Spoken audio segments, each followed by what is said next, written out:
Yo, what up? This is D Knight, and you're listening to the Pardon the Interaction podcast. My oh my, we've had so much going on. For starters, in case you missed it, we've got a new addition to the Pardon Pie family, Tara Dublin. Make sure you go follow her on Twitter at Tara Dublin Rocks. Also, pick up a copy of her book while you're at it. Make her day, The Sound of Settling. A very fun and interesting read compared to the things we talk about on this podcast. But yeah, we're heading toward the do or die time for the 2024 election. Go ahead and hit up JoeBiden.com. Get that man like $1 a month or something. Help his campaign staff up and get prepared to try and save our democracy. And make sure to grab like one other person you know and tell them about the podcast. Make sure they subscribe and tune in every single week. We got a lot of things coming up for you this year. We need all the support that we can get. So if you do your part and help us grow our audience, we'll do our part and help elect Joe Biden in 2024 and save American democracy. And this is the Pardon the Interaction podcast. Hey, what's up? This is your boy D Knight, and you're listening to the Pardon the Interaction podcast. What we have coming for you today is a Pocket Pardon episode, trying to give you a brief, short recap of some of the news that we didn't get a chance to cover on the full episode of the podcast. But before we get to that, I'd like to give a shout out to our sponsor, Sheets and Giggles. Colin himself, the CEO, he the man. Your boy hooked me up with a special, spectacular set of soft and wonderful, luxurious sheets. And you too can sleep as fashionably and comfortably as I do. If you pick up a set of sheets from Sheets and Giggles, we got some links in the show notes for you to do so at a Pardon Pod discount. So if you'd like to impress Colin and make our show look extra fucking fantastic, click on the link and make sure you pick up a couple of fantastic items from Sheets and Giggles. Also, if you're wondering where this background music is coming from, I'll give you a little taste of the song. It's like, you might think I'm crazy, the way I've been craving. If I put it quite plainly, baby, give me them babies, baby. Yeah, you know, a little Ariana Grande if you're into that, I guess. Anyway, it's been an insane fucking week, as you're probably well aware. Trump got indicted for the 4th time last week by Fonnie Willis down in Georgia. Well, I guess you could technically say it's like indictment number 4.5 because, again, he got a superseding indictment down in Florida just a couple of weeks ago. Y'all remember that? Remember when that happened? That was crazy, huh? You forgot all about it, didn't you?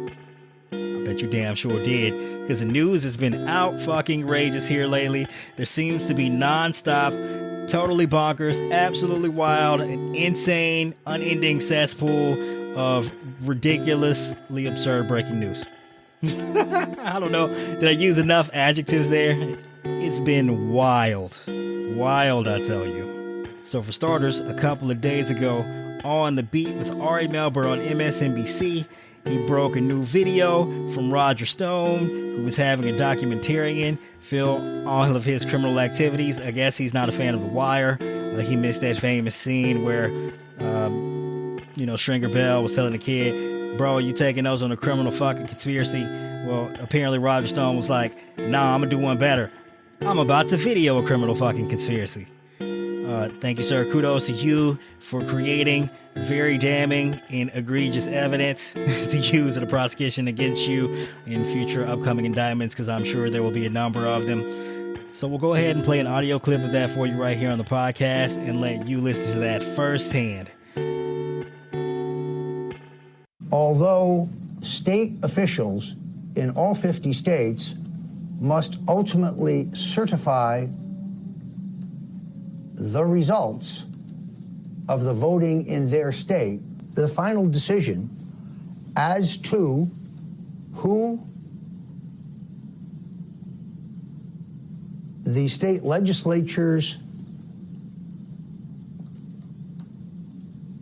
authorize be sent to the Electoral College is a decision made solely by the legislature. Any legislative body may decide on the basis of overwhelming evidence of fraud to send electors to the Electoral College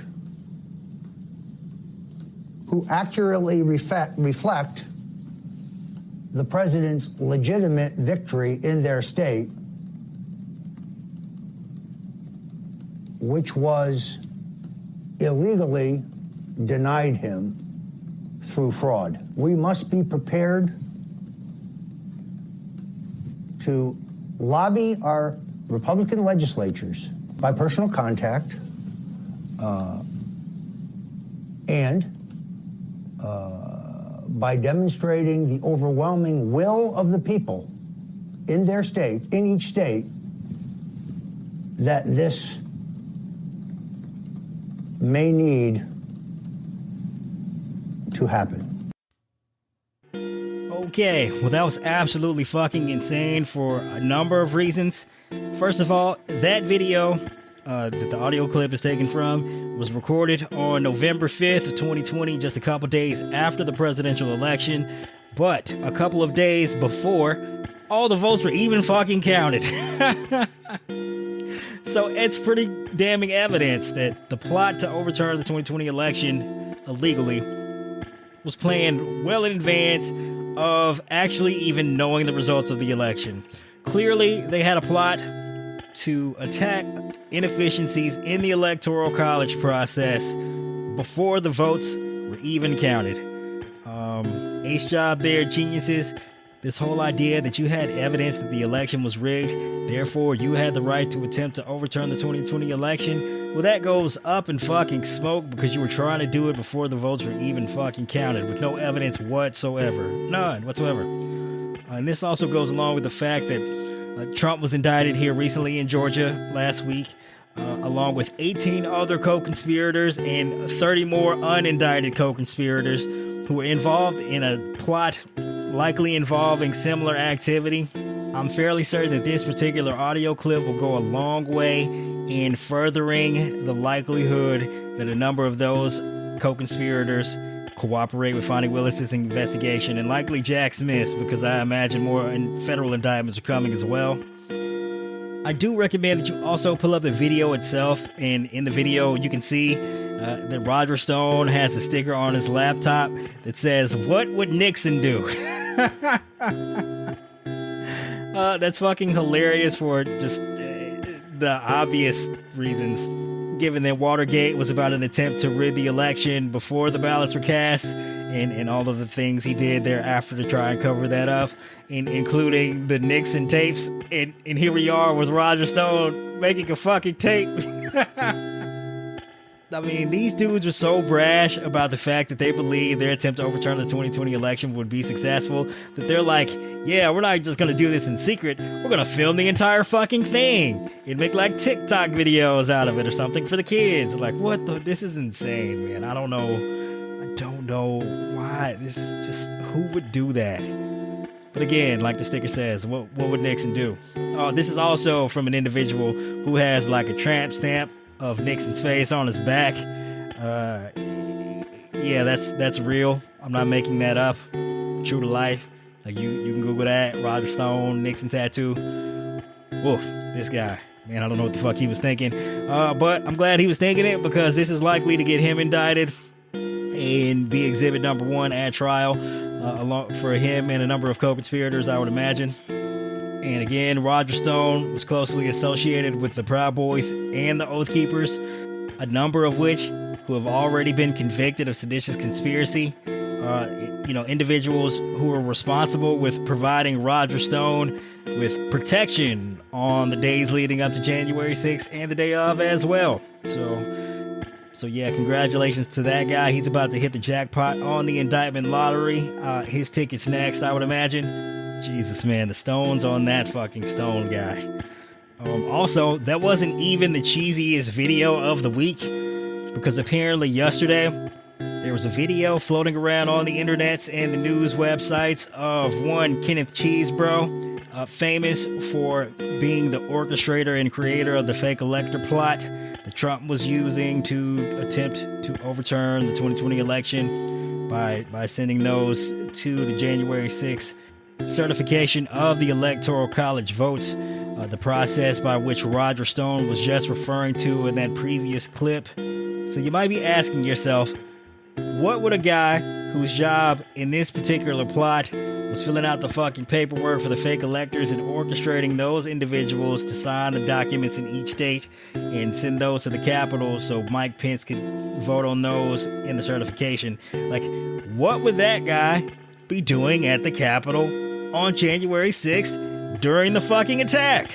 Well, it's funny that you ask, because this individual, Kenneth Cheeseboro, was found following Alex Jones around the Capitol on January 6th prior to the attack in such a fashion where it appears that he was staking out vulnerable positions for the mob to launch their attack on the Capitol from, in order to enter the building and stop the certification of President Biden's Electoral College votes. Now, it doesn't appear at this point that there's any evidence to suggest that he actually entered the building, but what it does look like is, one, he's walking around, he's filming Alex Jones on his phone in a red MAGA hat and wandering around to different spaces, appearing to it seemingly give the signal for Alex Jones to come, hoping that the mob that's surrounding him and his entourage to follow, hopefully leading them to vulnerable points around the Capitol building,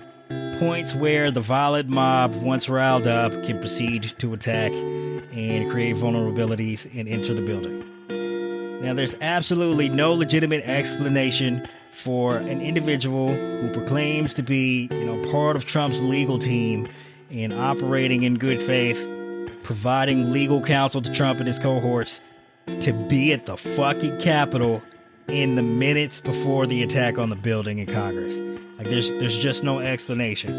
And like, this dude's already been charged in Georgia here as of last week. Obviously, it's very suspect that federal charges have not been filed through Jack Smith's office. But again, it appears that Jack Smith's taken the direct route to get to Trump, and then he'll work his way back down in the aftermath. I don't know, but I expect with something like this being made public, I would imagine charges through Jack Smith's office against Cheeseboro are coming soon to a courthouse near you. Now, I, like a number of talking heads and pundits and Twitter experts, quote-unquote experts, came to the conclusion that Merrick Garland's process of a ground-up investigation, starting with the people who were at the Capitol the day of January 6th, was unlikely to lead to the other broader plots to overturn the 2020 election, namely the fake elector plot, because, well, for starters, none of the people who masterminded the plot or took part in executing it were at the Capitol on January 6th. So in theory, the FBI and DOJ could have arrested everyone at the Capitol that day and never found a direct connection to the fake elector plot. Well, I was wrong, because Kenneth Cheeseboro was there.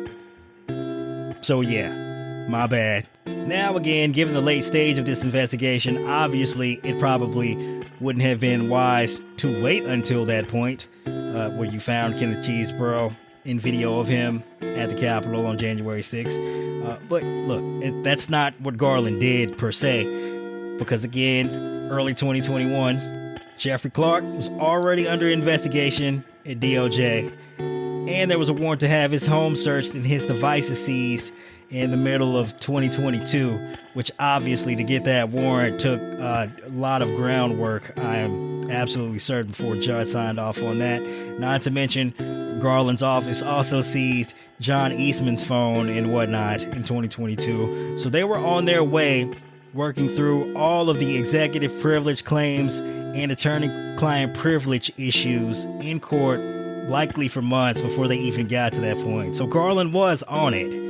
But again, this video ties the conspiracies together in a way that was previously unknown, because we have the architect of the fake elector plot involved in the actual attack on the Capitol on January 6th. And I believe that because he's been indicted in Georgia, a situation where he won't be eligible for a pardon if convicted, that leaves the opportunity open for Fonnie Willis to get him to cooperate with her investigation, as well as Jack Smith's team. And then they can work their way up and down the ladder and get the other unindicted co-conspirators, as well as, secure the likelihood that they get a conviction of Trump in this criminal trial in Georgia. And hell, maybe even DC for that matter. And again, Fonnie Willis with her RICO charges last week and the 18 criminal co-conspirators indicted along with Trump. I know that she said she expects to be able to try them all at the same time. I doubt that is the case. I would expect a number of them to flip and cooperate, especially those with like a reasonable level of criminal exposure, but that also weren't like that high up the chain here, right? And likely, individuals and likely don't have the financial means to face a long, protracted criminal trial, especially like a, racketeering charge that could be drawn out for years at this point. I imagine those individuals will likely want to seek a plea agreement on lesser charges, come in and cooperate and point the finger at the bad guys like his fucking scarred face. You need people like me so you can point your fucking fingers and say that's the bad guy. That shit. But yeah, I expect a lot more news to come down the pike as it concerns Roger Stone and Kenneth Cheeseboro both. I mean, these two individuals are just like too intertwined with the multiple plots to try and overturn the 2020 election. Like this is not the end, kids. It's just beginning. Like if this was the MCU, I think we're just at like Infinity War. We're just in Infinity War, and Trump is collecting indictments like Infinity Stones. If he gets all the way up to all 6 indictments, he can snap his fingers and make half the charges disappear. I don't know. But anyway, I appreciate you tuning in for this Pocket Pardon edition of Pardon the Insurrection. Make sure to follow the podcast on your app of choice and turn on your alerts so you can get the latest episodes as they become available. Obviously, we're going to have a lot more to talk about with the girls later this week as the GOP debate kicks off, as well as yet another arraignment day celebration of Trump turning himself in Fulton County in Georgia this week. So that'll be a complete and ridiculous, utter shit show, I would imagine. And we're going to cover it all right here. This is D Knight, and that concludes this episode of Pardon the Insurrection. Man, they asses are going to prison. This is crazy. Crazy.